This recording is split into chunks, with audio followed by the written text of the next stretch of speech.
Yep. So today we want to look at capital budgeting. Basically, when we're looking at capital budgeting, we're simply looking at a capital expenditure whereby we are relating or we are referring to projects that require large sums of money or that require huge sums of money for investment. And basically, when we're looking at capital expenditure, we're saying we are looking at acquisition of fixed assets, long-term assets, whereby we're saying when we commit our funds, when it's a capital expenditure, we're saying it's not reversible in nature.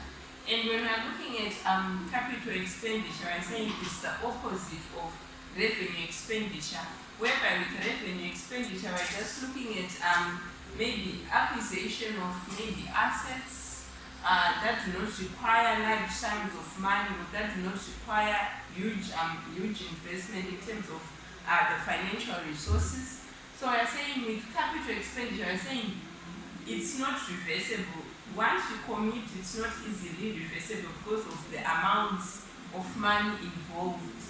So basically, when we're looking at capital budgeting, we are trying to determine whether it is worthwhile to invest in a particular project, whether it would be profitable for the organization to invest in a particular project. So we use different techniques to ascertain the worthiness of investments of particular projects, whether we can undertake the project or whether we should not undertake the project.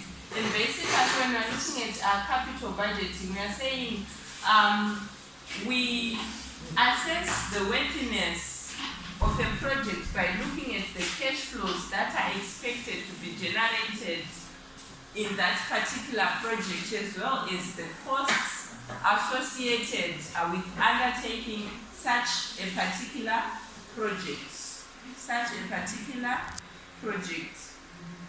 So as I've reiterated before, when we are assessing the worthiness of projects, we look at the cash flows that we expect to generate from that particular project, as well as the costs of funds. And basically, when we are looking at the cost of funds, we are looking at interest components, exchange rates, etc. All those are saying they contribute to the cost of acquiring funds. So I'm saying we then subject these cash flows to certain appraisal techniques.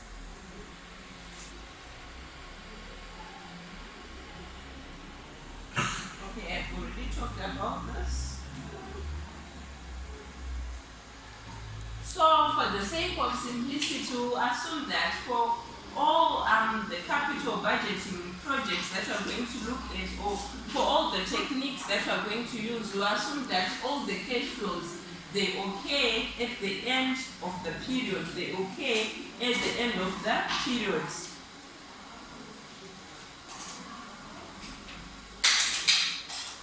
I've already talked about this. It's expenditure which is not easily reversible.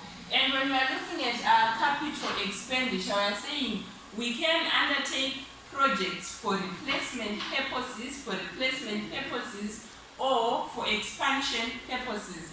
Basically, when we are talking about replacement projects, we can have maybe an organization whose project has become obsolete or has become outdated. Let's say an organization was dealing with typewriters. Due to the passage of time, or due to the dynamism of the operating environment, typewriters have since become outdated or have since become obsolete, such that now there's the advent of computers. So when an organization is involved in such a project, there might be need to replace that project. And expansion, we're just talking about expanding existing operations.